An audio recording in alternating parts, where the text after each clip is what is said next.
पूरी दुनिया से हम भीख मांग रहे हैं, भीख मांगने के लिए भी कोई तैयार नहीं है। माइक्रो लेवल पर आप देख लें तो आप देख लें कि 57 रुपये फी लीटर पेट्रोल में 3 हफ्तों में इजाफा, 40 रुपये फी लीटर डीजल में 3 हफ्तों के अंदर इजाफा, 124% गैस की कीमत में इजाफा, 8 रुपये यूनिट बिजली की कीमत में इजाफा, जो किचन आइटम है, जो एसेंशियल्स हैं, उसकी कीमतों का इजाफा तो हफ्तों के हिसाब से हो रहा है। तो इस वक्त तो इकॉनमी की बहुत ही ख़राब सूरत हाल है और इनको समझ नहीं आ रहा कि आवाम को रिलीफ कैसे दे, इकॉनमी को मैनेज कैसे करें। ये जो आपने ऑस्टेरिटी मेजर्स का लिया, ये ठीक है कि इन्होंने कैबिनेट के अफराद से गाड़ियां वापस कर ली, तनख्वाहें नहीं लेंगे या बाकी चीज़, लेकिन ये बहुत ही छोटा इकदाम है।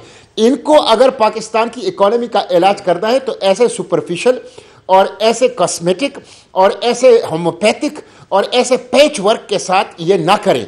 उसके लिए आपको ड्रास्टिक चेंजेस लेने होंगे। वो ड्रास्टिक चेंजेस क्या है? एफबीआर में 1000 अरब रुपए का करप्शन हो रहा है।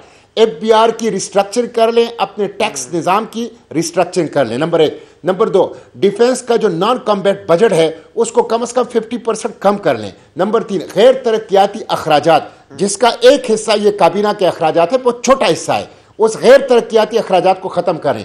माफियाज की इस वक्त हुकूमत है। आपको ये जान के हैरत होगी, पाकिस्तान में गंदम की कोई किल्लत नहीं है। मैंने सेनेट में साबित कर दिया कि कम से कम 3 माह का स्टॉक सूबों और वफाक के साथ मौजूद है, लेकिन उसके बावजूद आटे की जो 20 किलो थैला है वो 1500 से 3000 रुपए पर पहुंच गया। ये माफिया है, पेट्रोल माफिया, आटा माफिया। आ जाए ना सर, जजेस और दूसरे इदारों में भी आ जाए, उनको क्या करना चाहिए? इतनी पेंशन, इतनी तनख्वाहें, फिर नौकरियां। सर जी हाँ, मैंने तो एक रिटायर्ड जज की वहां पे पार्लियामेंट के फ्लोर पे कि वो 10 लाख रुपए पेंशन ले रहा है, और दिलचस्प बात यह है कि जजों की जो तनख्वाहें और पेंशन है वो टैक्स एग्जेम्प्टेड होते हैं। हर पाकिस्तानी टैक्स देता है, हर पाकिस्तानी तनख्वाहदार टैक्स देता है, लेकिन जजों की जो पेंशन और तनख्वाहें वो टैक्स एग्जेम्प्ट, वो कोई टैक्स नहीं देता। उसके साथ वो 3000 उसकी कॉल्स टेलीफोन की जांच होती है, उनको 2000 जो है 300 लीटर पेट्रोल की इजाजत होती है, उनको इसी तरह सिक्योरिटी गार्ड मिला होता है, ड्राइवर मिले होते हैं, अर्दली मिला होता है, उनको पूरा प्रोटोकॉल मिलता है। ये शहरचियां हैं और ये अशराफिया की ताशात है। इसी तरह आप देख लें, यहाँ पे गन्स क्लब है, यहाँ पे गल्फ फेडरेशन है, यहाँ पे इस्लामाबाद क्लब है। ये जो कई 100 एकड़ की जमीन है, और ये सिर्फ इस्लामाबाद में नहीं है, ये हर डिविजनल हेडक्वार्टर पर है, हर सूबाई हेडक्वार्टर पर है। ये अशराफिया, ये तौर तरीके बदलने होंगे, तब पाकिस्तान की इकोनॉमी दुरुस्त। और फिर उसके साथ मनी लॉन्ड्रिंग है। खुद ब्लूमबर्ग कह रही है कि 50 lakh dollar per day Afghanistan.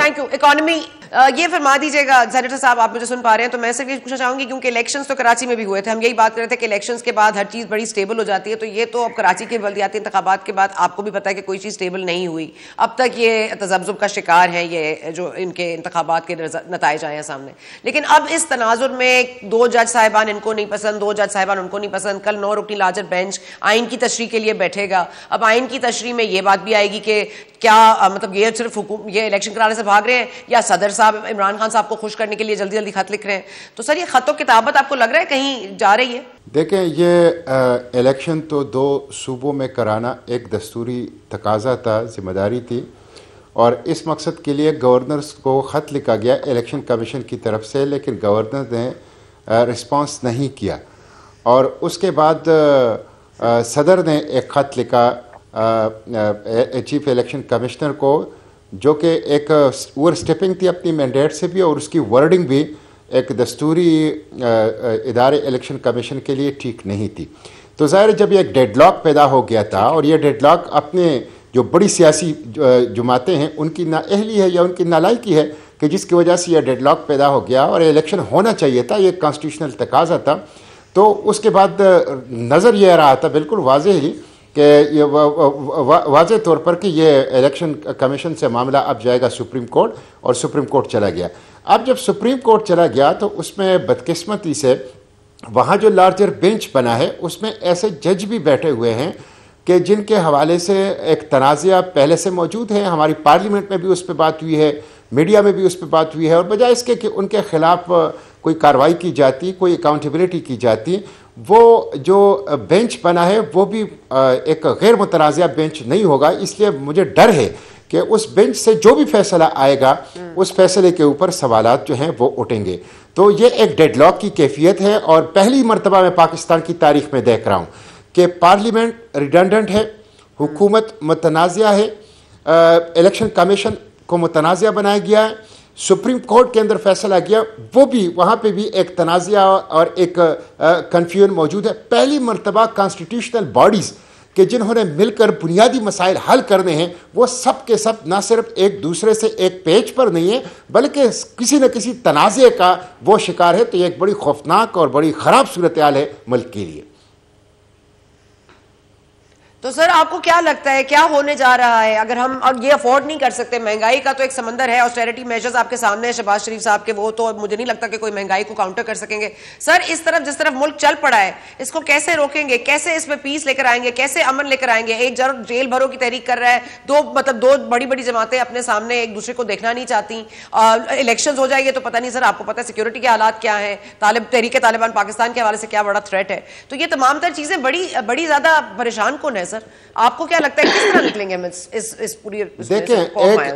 देखें एक मामला जहां तक इलेक्शन का है, इलेक्शन तो 2 सूबों के अंदर विद इन 90 डेज कॉन्स्टिट्यूशन के मुताबिक होने चाहिए थे, जो कि नहीं हुए। ये दुरुस्त नहीं है और ये डिविएशन है कॉन्स्टिट्यूशन से। नंबर 1, जहां तक आपने महंगाई की बात की है तो इस वक्त इसमें शक नहीं है कि पाकिस्तान की जो इकॉनमी है वो ICU में है। और अगर आप मेगा लेवल पे देख लें तो 63,000 अरब रुपए से ज़्यादा हमारे कर्ज जो है वो क्रॉस कर चुका है। 2.25 लाख रुपए इस वक्त हर पाकिस्तानी मकरूज़ है।